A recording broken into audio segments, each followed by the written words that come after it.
As someone that's been in this toy collecting scene for a long time, I've seen lots of different types of toy collectors come and go. People that got into this and then amassed a huge collection in a short space of time. Some people that collected one thing and then got bored of that and then started collecting another. And one of the things that I've seen, especially as somebody that collects vintage toys, is vintage toy collectors getting into something called Sofubi. If you don't know what Sofubi is, then stick with us because I'm going to tell you all about it in today's episode. Let's do this!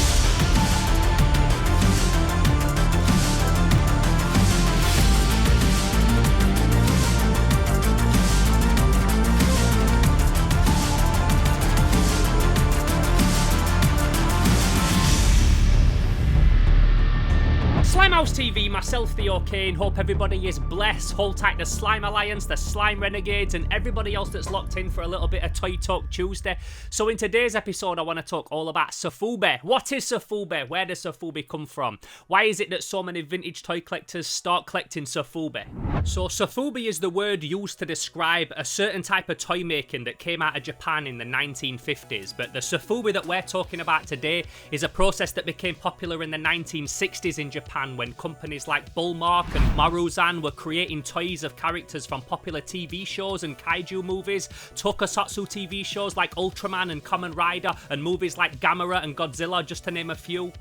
So I'm a big fan of Sofubi, especially the more vintage stuff, and when I go out to Japan and Tokyo, I make it my sole mission to hunt down and track down new vintage Sofubi to add to my own collection. And in the last 15-20 years, it's become a lot more popular. You get a lot of collectors getting really interested in it, and a lot of the old Bullmark and Marusan molds have now been re-released in new colours. And then not only that, a lot of independent artists, new age independent artists, have been creating their own designer Sofubi, inspired by popular 80s and 90s pop culture movies and games. And there's vintage toy collectors who've spent years picking up muscle-bound monster mutant dudes with tentacles and axes and helmets and armour and monsters and aliens and shit.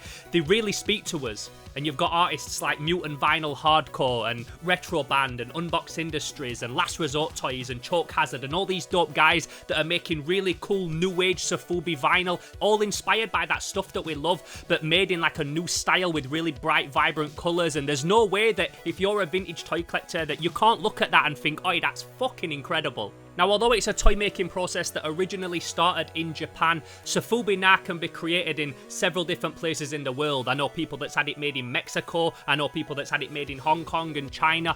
So a lot of people outside Japan will say that it's only Sofubi if it's actually made in Japan in the traditional way. But my friend, the Tokyo Toy Bastard, who actually lives out in Tokyo and works for a Sofubi company, says that people in Japan call it Sofubi no matter where it's made. So for the sake of this video, I'm going to use the word Sofubi as a blanket term for all toys that are made in this process. So when I say that I've seen people move on from one type of toy collecting to another, Sofubi is definitely one that I've seen the vintage toy collectors become interested in.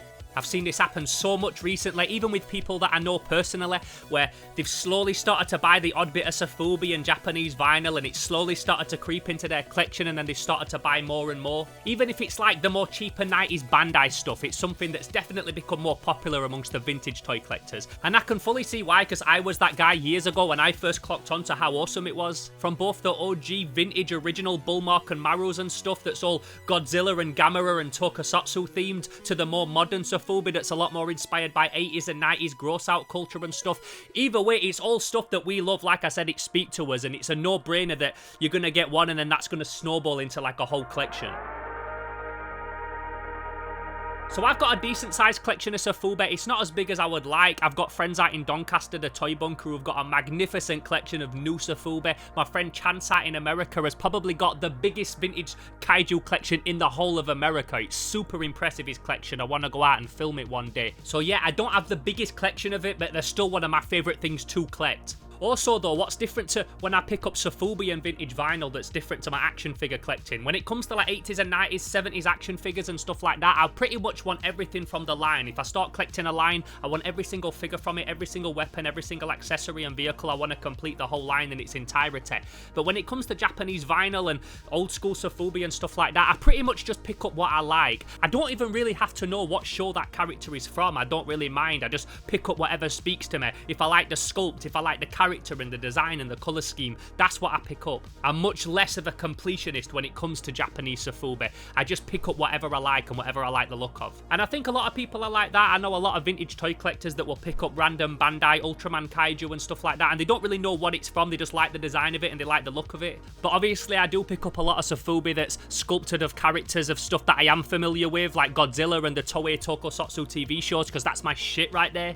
Now, I've spoken about these shops before, but when I go out to Japan, they have these stores called Mandarake that are like trading stores where people can go in and trade their old toys for cash, and they are rammed packed full of Sofubi. There's floors of Sofubi, shelves upon shelves of Sofubi. It's like Sofubi Kaiju heaven. They're pretty overwhelming, and you can literally have a pick of every single Sofubi that you could ever want to add to your collection. But as much as I love these toys and they are some of my favourites, it's only really when I'm in Japan that I pick them up, or when I'm at a toy show like Toy Art or Toy-Con, because these are places and stores that specialise specifically in Sofubi, and these are the kind of toys that I like to pick up like when the occasion calls for it. I don't sit on eBay buying Sofubi. I like to pick up a piece when I actually go to the places that sell it, and in a way that makes them a lot more special to me. It's almost like a souvenir for taking the time to go to that specific place to get it. Like, each to their own, this is just me personally, but I like to pick up vintage vinyl Kaiju and Sofubi when I'm in a place that specifically specialises in it. Now, like I said, these days there's a lot of independent artists that make their own Sofubi. I've even created Sofubi myself. If you've followed this channel for any number of years, you'd have seen me spoken about one of my favourite Sofubi toys that I ever worked on, Deflatron, which was a collaboration with Nima Studios. It's a very lengthy process. There's a lot of work involved. There's a lot of communicating back and forth with factories in China that operate in a completely different time zone to us, and it also is one of the most expensive ways to make a toy. So it's a very costly process all round. And because of how much money it costs to make these and produce them, it's always a huge risk creating them, hoping that you're going to be able to sell enough to make your money back or at least break even, which is why I always have the utmost respect to anybody that's gone out and made their own Sofubi, because like I said, it really is not an easy thing to do. And this is a process that they're only allowed to do in certain parts of the world. There's some places in England especially where you're just not allowed to make Sofubi in the traditional way for whatever reason. There's chemicals that we're not allowed over here that they are allowed in other countries. This is what I've heard. I don't know if that's gospel, but from what I understand, there's a reason that it's only made in specific places in the world and that we can't make it anywhere, which is just another reason why everything about making Sofubi is a fucking chore. And Sofubi, especially in the modern era, has now become very much part of that like art toy scene, that designer toy scene. Some of them in very limited runs and in very limited colours. Artists will release a limited amount of these vinyl Kaiju toys in very specific colours, and there's such a demand for them that they have to do lotteries so that people can even have the chance to buy one. Reminds me of that scene from Jingle All the Way when you've got to get a little coloured bouncy ball in order to win a Turbo Man. So the demand for a lot of the new Sofubi stuff is crazy, and because the costs to make them are so high and because the demand is so high, generally they're a lot more expensive than your average run-of-the-mill vintage toys. So although it can feel like the costs of these things are a lot higher than other toys, if you look at all the different reasons as to why it is kind of warranted, you could think, well, why would I buy that when I can buy a hot toy for the same price? And it's all just down to your own particular taste. But you also have to see these things as less like toys and action figures and more like art pieces. When an artist releases like a limited number of prints, it's not uncommon for him to put a high price on them.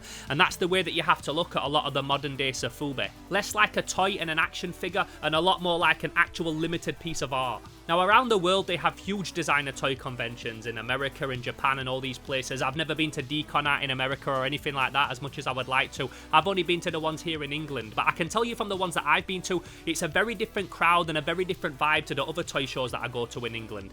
And I love how different it is whether you go to like a Comic Con with modern toys, or you go to like a vintage toy fair, or you go to a designer toy fair like Toy Art or Toy-Con, how they've all got such a different vibe, and I love how diverse they all are. Now, like I said, as much as I'm a big fan of Sofubi, I don't get to add it to my collection very often because I only pick it up when I go out to specific places that sell it. But recently, one of my followers on Instagram hit me up, Scumpit Toys, who is a fellow toy collector and toy enthusiast and toy maker, and he said that he makes his own Sofubi. He thinks that I would really like the vibe of his work, and would it be okay to send me one to add to my collection? And I was like, fuck yeah, like I would be honoured if you've made your own Sofubi and you want to send me one to put in my collection. Like, if you're cool with that, it would be a fucking honour, thank you. So this isn't a sponsored advert or anything like that. He hasn't sent it me to do a collaboration video. He hasn't sent it me on the agreement that I will film it and put it in a video. I've just chose to put it in this video today because I think it's also a great example of a figure that is made in the traditional vinyl soft Bullmark / Marusan style way, but also using a lot of inspiration from more modern 80s, 90s stuff to create something that's that perfect Sofubi piece that bridges the gap between the old stuff and the new stuff, and a good example of one of the ones that gets the vintage toy collectors really interested in the modern Sofubi. And this is the little guy that was inside it. So this is part of his Hooligan City range, and from what I understand, this is based on a character that he released in Sofubi over 10 years ago called the Sewer Creep. And he's some kind of mutant skater graffiti writer that hangs out in a sewer, kind of like a mix between Bart Simpson and a Toxic Crusader. Scumpit that makes this dude very much inspired by late 80s and 90s skate and hardcore culture with that gross out vibe.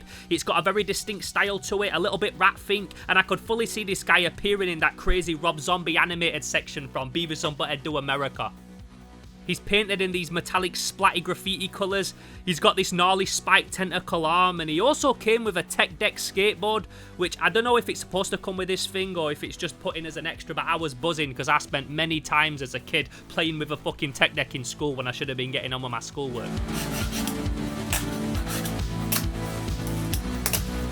He also come with a bunch of dope stickers and fridge magnets, and if that wasn't enough, he also fucking glows in the dark.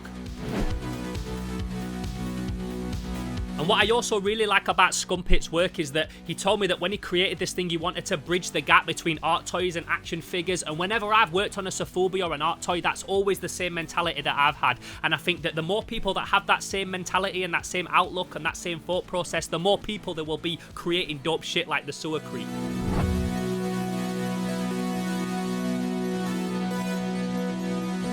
So what do you think of Sofubi? Are you somebody that started to get onto Sofubi recently and it started to slowly creep into your toy collection? Or are you someone that's finding out about Sofubi for the first time? Or maybe you're someone that's got a huge Sofubi collection? Let me know in the comments below. Or maybe even you're somebody that makes your own Sofubi or your own designer art toys. Let me know your Instagram handle in the comments below so I can check out the stuff that you're making.